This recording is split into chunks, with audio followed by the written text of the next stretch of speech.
Diyos ko. Ano ba talaga ito? Yes. Papakita ko kay Tito Adjan. Okay, so send. I will send it.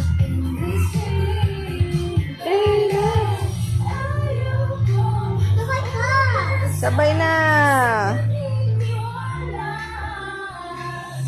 Wow, ang sexy naman ang bini ni Mama. Ako. Mapabigyan. Urong kayo dito.